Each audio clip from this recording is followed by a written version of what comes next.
Assalamualaikum warahmatullahi wabarakatuh.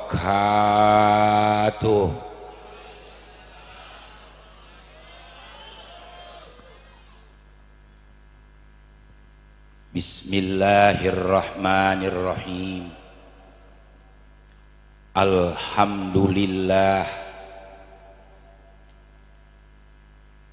Alhamdulillahilladzi ja'ala da'wata ilal huda wad dilalata lil muslimin. Wassalatu wassalam ala sayyidina Muhammadin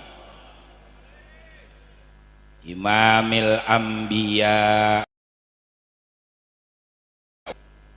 wa ala alihi wa ashabihi wattabi'ina lahum bihsanin ila yaumiddin. Amma ba'du, al-ghail fi kitabihil aziz, ma kana Muhammadun aba ahadim mir rijalikum walakin Rasulullah wa khataman nabiyyin wa kana Allahu bikulli syai'in alima. Shadaqallahul aliyul azim. Al-mukarramun, para alim ulama, para kiai, para guru-guru, para tokoh agama, tokoh masyarakat.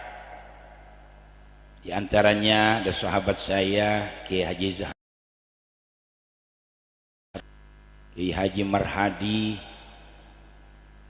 Al-Habib Zen dan kawan-kawan,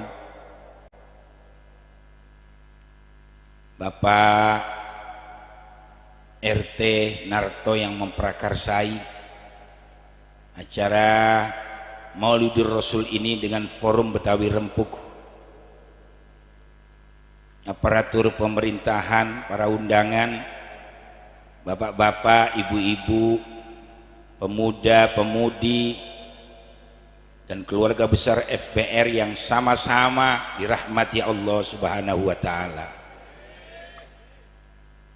Alhamdulillah, kita panjatkan puji syukur kepada Allah Subhanahu wa Ta'ala yang Rahman dan Rahim, yang Maha Pengasih lagi Maha Penyayang, yang selalu melimpahkan rahmat dan segala kurnia sama pada saat yang berbahagia ini. Walaupun diguyur dengan hujan sebelumnya, kita tetap melanjutkan acara yang sudah direncanakan, memperingati seorang pemimpin revolusi dunia terbesar untuk sepanjang zaman, yaitu Nabi besar Muhammad sallallahu alaihi wasallam. Mudah-mudahan kita yang hadir semua pada saat ini mendapat rahmat dari Allah Subhanahu wa Ta'ala, dan orang-orang yang sudah berpulang ke rahmatullah di kuburan ini semua dosanya diampunkan oleh Allah Subhanahu wa Ta'ala. Amin, Allahumma amin. Saudara-saudara, saya nggak ada acara lagi sebetulnya, cuman matanya baru selesai dioperasi. Jadi ada retina, ada katarak, hanya sebelah kanan. Retina sudah selesai, ini hampir sembuh. Nanti beberapa hari lagi akan dibersihkan kataraknya. Ya, saya mohon doa restu supaya Allah berikan kemudahan ke lapangan untuk berjuang di jalan Allah Subhanahu wa Ta'ala. Amin, Allahumma amin. Ada titipan dari abang saya, sahabat saya, orang tua kita, tokoh Betawi, Bapak Haji Encang Hasanuddin, lagi kurang sehat sudah beberapa hari, minta dibacain Fatihah supaya Allah berikan sehat wal afiat.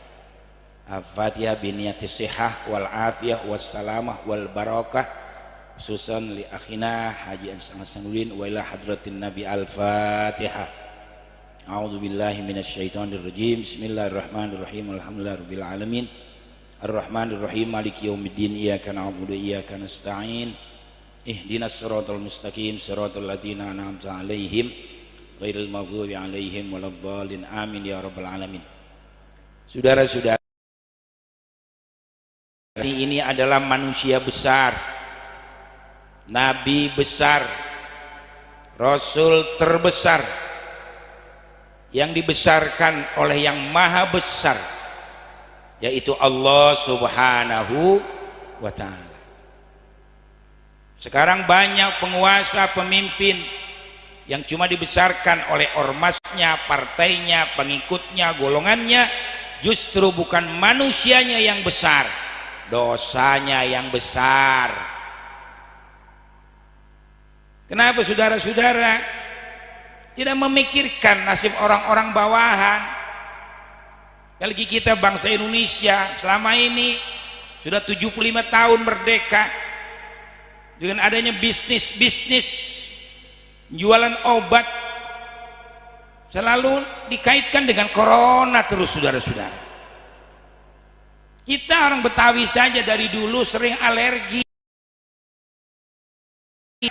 sering pilek saudara sekalian, enggak dibilang corona. Kalau sekarang meler dikit corona, alergi dikit corona, pilek corona, masuk rumah sakit 2 hari modar. Nah ini ada apa di balik itu saudara-saudara sekalian? Tahu corona? Corona artinya buka kolor demi nona.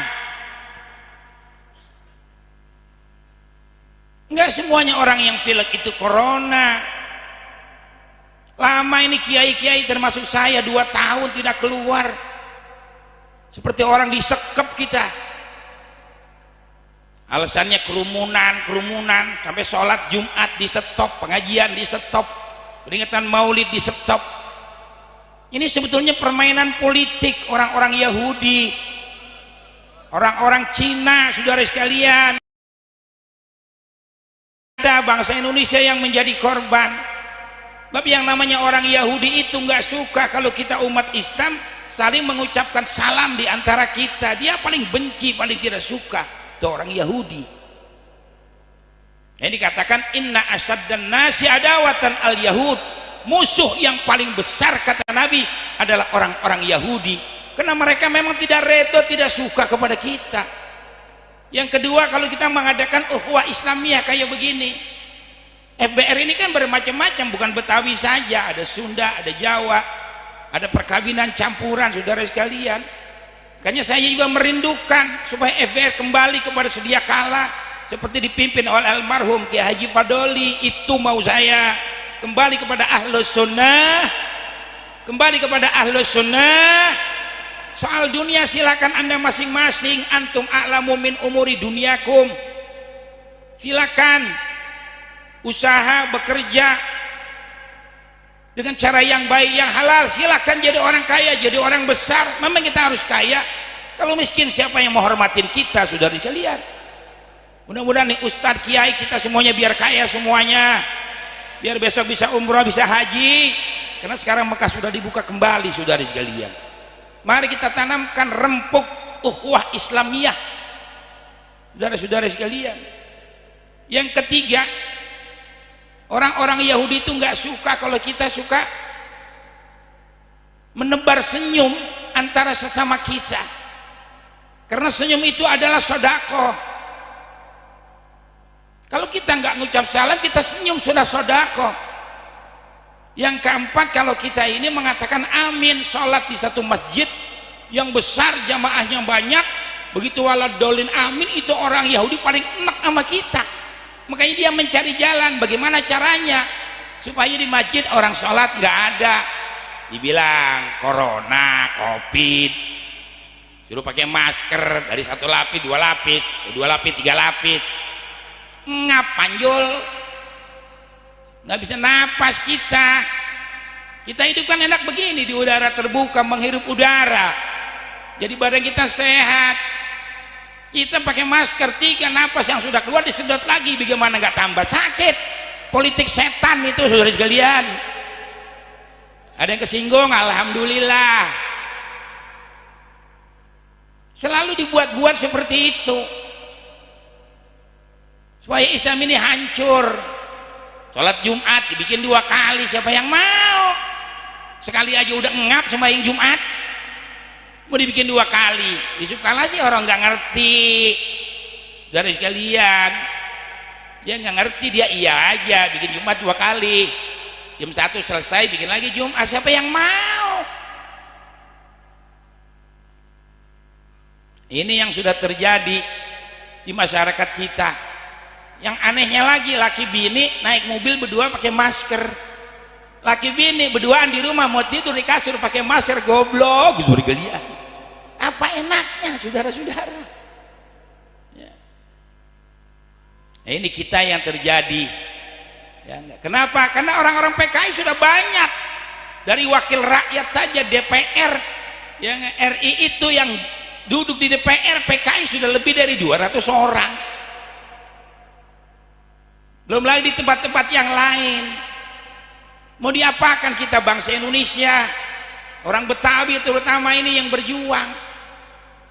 1 Muharram dirobah, kelahiran Nabi dirobah. Namanya Nabi siapa yang melahirkan? Lo konyoko kata itu zure kalian. Yang melahirkan Nabi itu Allah Subhanahu wa Ta'ala. Jangan dirobah-robah. Robah aja 17 Agustus jadi tanggal 19 Agustus begitu peringatinnya. Sampai orang mau bikin haji nggak mesti harus bulan haji, bikinnya di bulan lain. Memangnya rukun Islam punya siapa? Dari tahun 2020 sampai 2035 nanti sudah tidak ada agama di bangku sekolah. Makanya mari Forum Betawi Rempuk, ayo kita kembalikan, kita berjuang membela Allah Ta'ala dan Rasulnya, membela agama Islam dan umat Islam, dan menghidupkan orang-orang Betawi. Allahu Akbar. Begitu yang dulu saya dengan almarhum Kiai Haji Paduli sebetulnya. Sampai sekarang sih alhamdulillah saya bersyukur belum ada yang ikut aliran-aliran yang kagak benar. Tadi jangan kayak kemarin tuh, ada ustadz katanya di Bandung, santri 12 orang dipaculin semua. Itu ustadz gila itu zuri kalian. Nggak ada Islam mengajarkan seperti itu.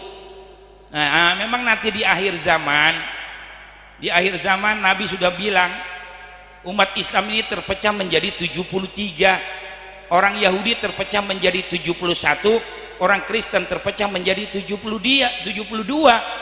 73 kulluhum finnar, semuanya masuk neraka jahanam. Itu Nabi yang ngomong, illa wahidatan, kecuali satu firqah dari 73 yang masuk ke dalam surga. Ditanya oleh sahabat, mal firqatun najiyah ya Rasulullah, siapa satu golongan, satu firqah yang selamat itu wahai Rasul? Qala ma ana alaihi wa ashabi, orang yang ikut aku, ikut sahabatku, yaitu ahlus sunnah wal jamaah. Ahlus sunnah wal jamaah, kita ahlus sunnah wal jamaah ini antara Jabariyah dan Mu'tazilah. Kalau Jabariyah hanya mengandalkan kepada takdir, ya nasiblah udah miskin, emang takdir nggak mau nyari duit, miskin terus. Ya udah takdir kita dikasih sakit begini, nggak baik-baik, nggak usah berobat, takdir. Itu Jabariyah. Kalau Mu'tazilah selalu menggunakan akal. Dikit-dikit nyalahin orang, bid'ah, orang usoli bid'ah, orang maulid bid'ah, doain orang kagak nyampe, azan 2 kali bid'ah. Dia nggak ngerti soal bid'ah. Saya pernah tanya kepada orang dari UI, sudah doktoral 4, saudara sekalian datang ke rumah bicara soal bid'ah. Saya tanya kepada dia, kalau tidak ada bid'ah tidak ada Islam di Indonesia. Jawab pertanyaan saya bilangin, nggak bisa jawab dia. Kenapa jadi begitu Pak? Saya tanya, Quran di zaman Nabi sudah ditulis apa belum? Nggak bisa jawab dia. Quran ditulis itu pada masa khalifah yang pertama Abu Bakar Siddiq radhiyallahu an, atas usulan Sayyidina Umar ibn Khattab radhiyallahu an. Karena banyaknya ahli menghafal Al-Quran yang mati terbunuh di dalam peperangan Harbur Riddah, memerangi orang-orang yang murtad. Dulu Al-Quran hanya ada di pelepah korma, di kulit-kulit binatang, di daun-daun, di batu-batu, di hati para sahabat. Belum ada mushaf, saudara sekalian. Di zaman Sayyidina Utsman baru ada 3 Al-Quran. Pertama di Masjidil Haram, kedua di Masjid Nabawi, yang ketiga dipegang oleh Khalifah Utsman itu sendiri. Makanya beliau meninggal dunia dibunuh sedang membaca Al-Quran, dan Al-Qurannya sekarang masih ada, darah Sayyidina Utsman juga masih ada, disimpan di museum Turki. Itu pasukan Al-Hajjaj yang membunuh, saudara sekalian. Jadi Al-Quran dulu baru 3 saja, belum ada Al-Quran.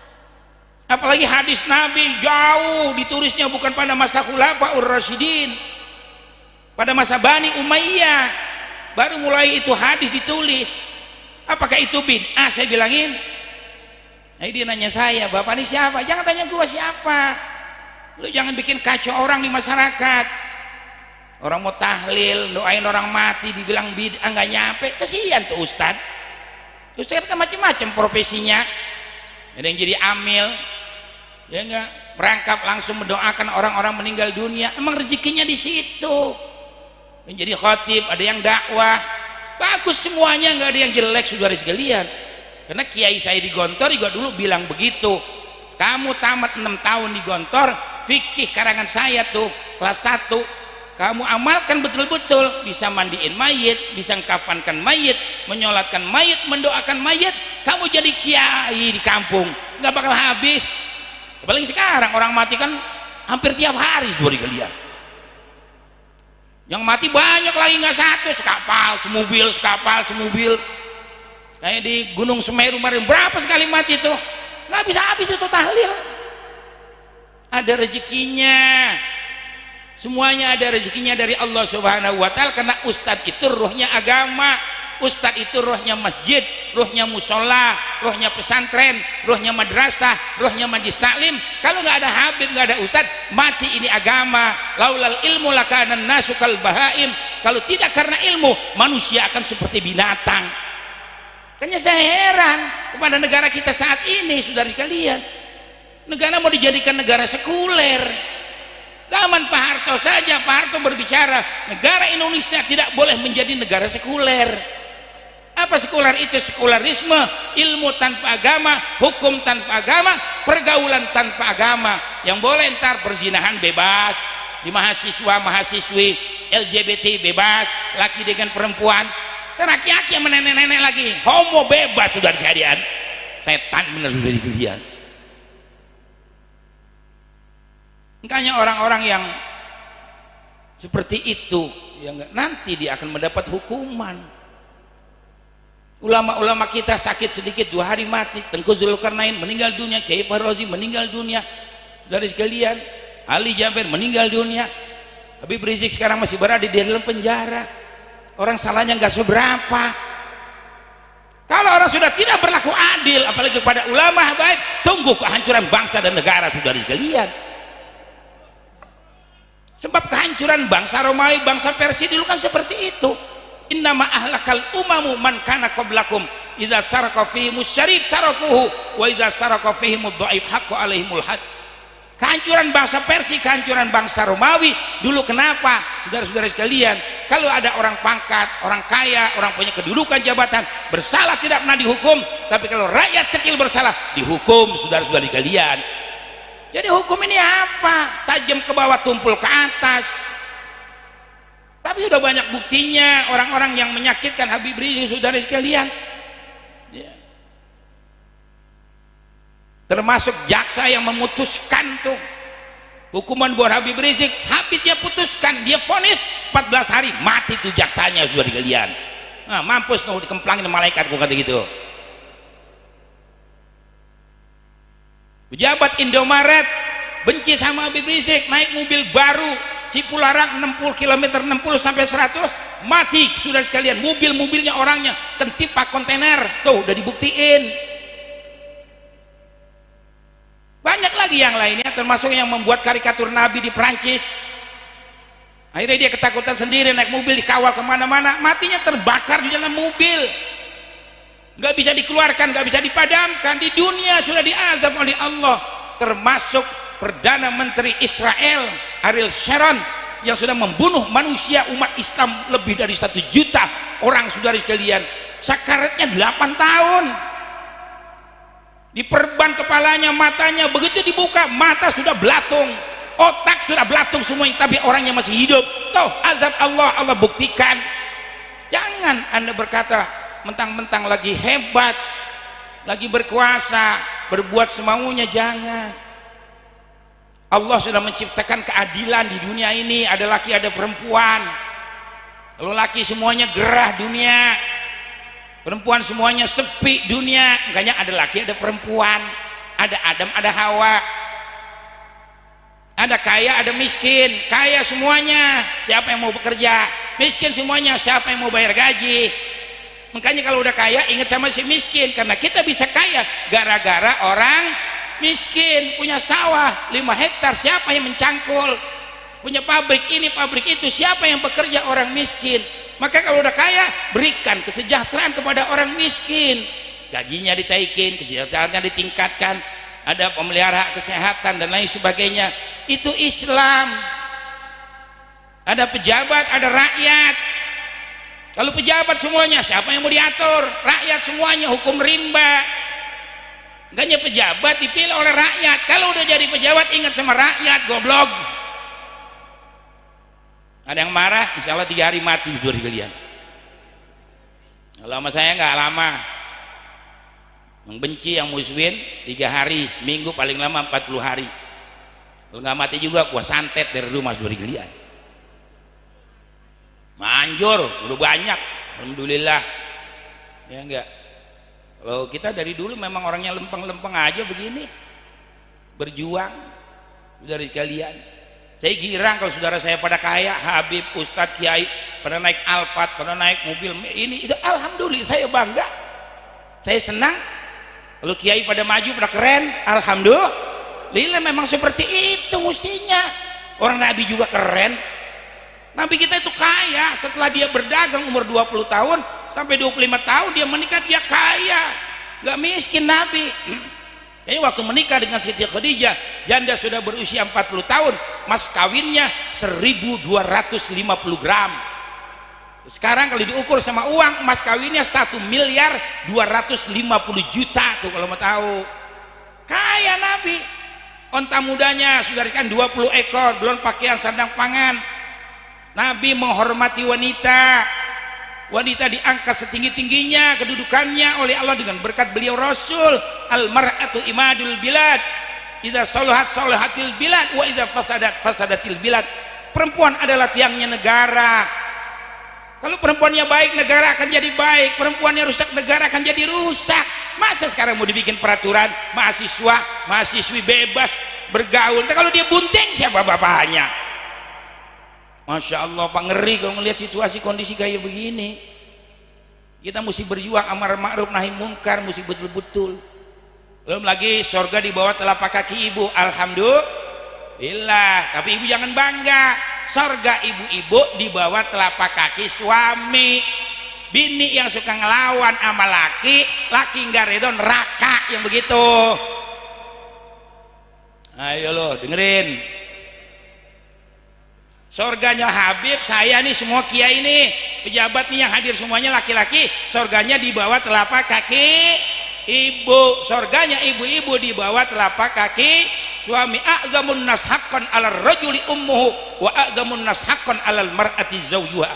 Hak dan tanggung jawab yang paling berat bagi seorang laki-laki kepada ibunya, hak dan tanggung jawab yang paling berat bagi seorang wanita kepada suaminya. Makanya suami, ya enggak, kalau mau ngasih orang tua nggak usah takut sama bini.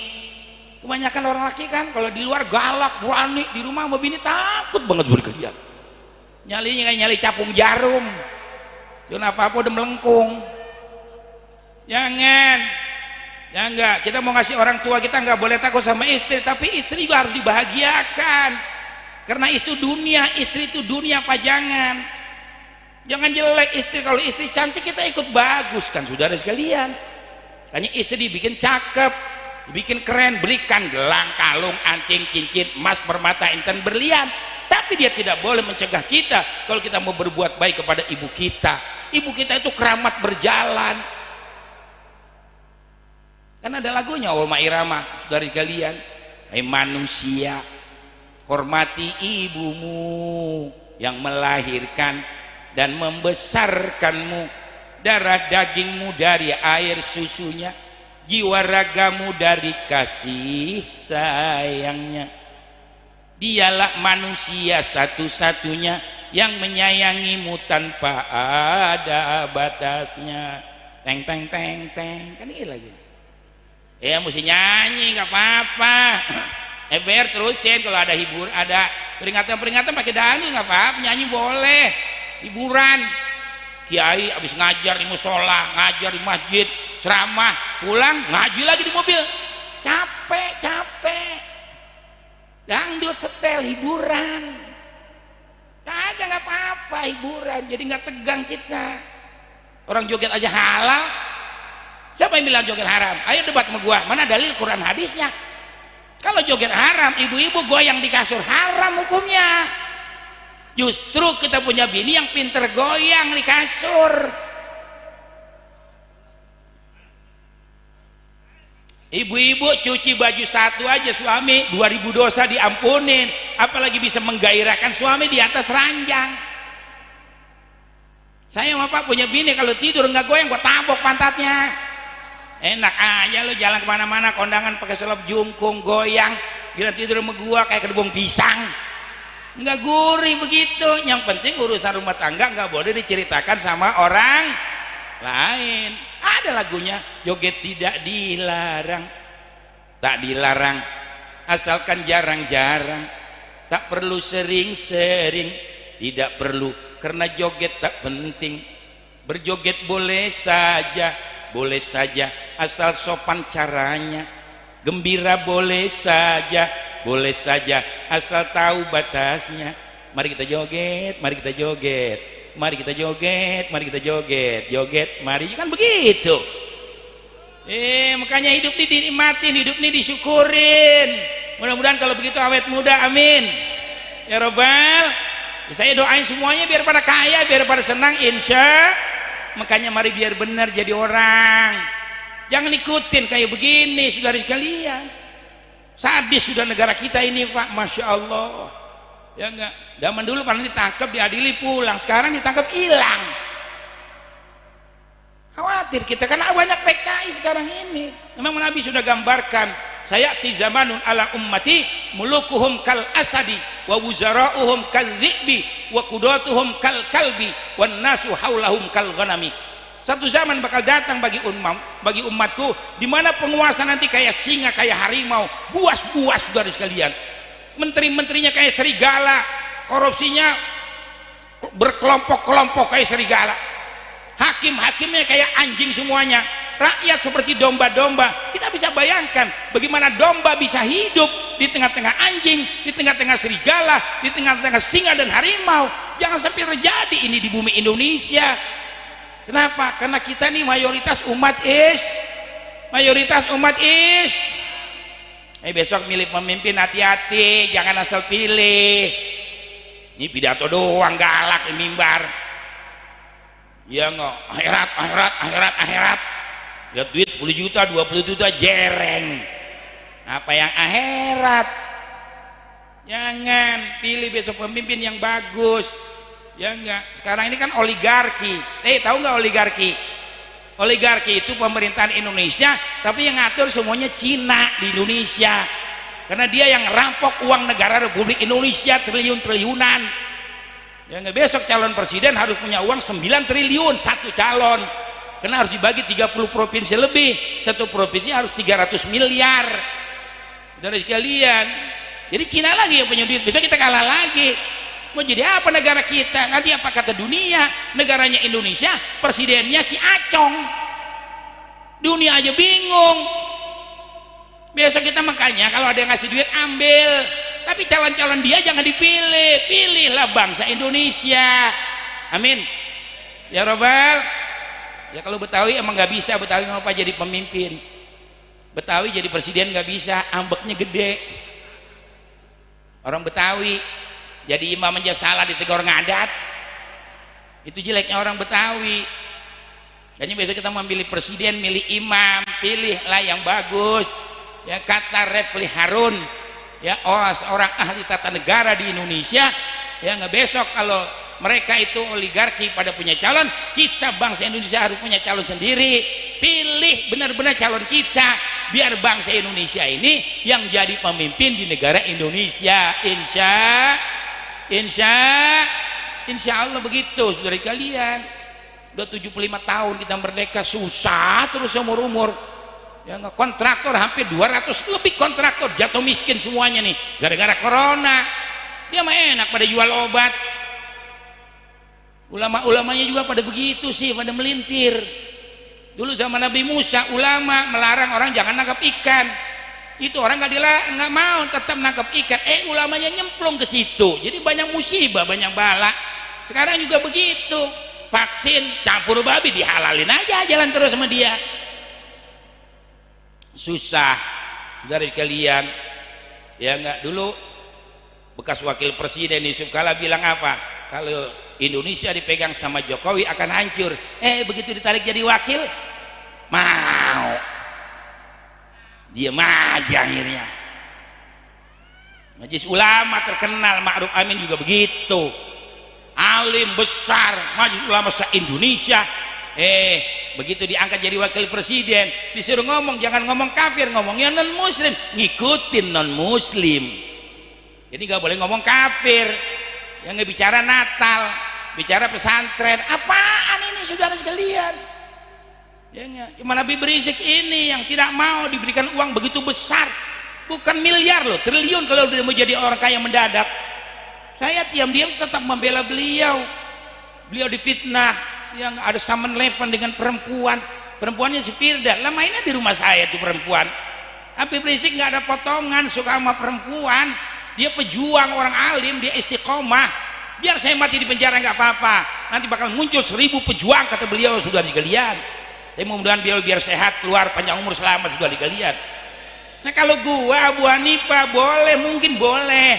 Abu Hanifah tuh genit, kawin lagi wajar, gua orangnya genit, wajar. Kalau Habib Rizik nggak ada potongan, saudara sekalian.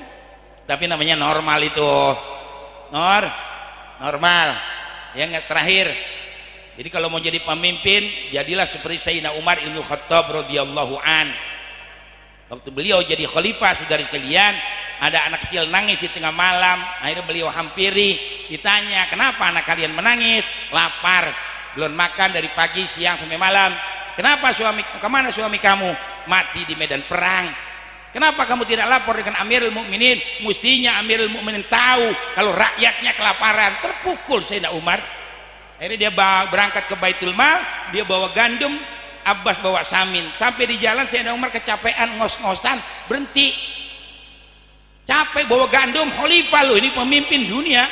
Ini jailun fil ardi khalifah, pemimpin dunia bawa gandum, bayangin saudara sekalian, bukan pemimpin negara. Kata Sayyidina Abbas, hai Umar, biar aku yang panggul, jangan kau khalifah. Jangan hai Abbas, biar aku yang panggul, karena kau tidak akan sanggup memikul dosa aku nanti di hadapan Allah gara-gara aku jadi Amirul Mukminin, ada rakyatku yang kelaparan.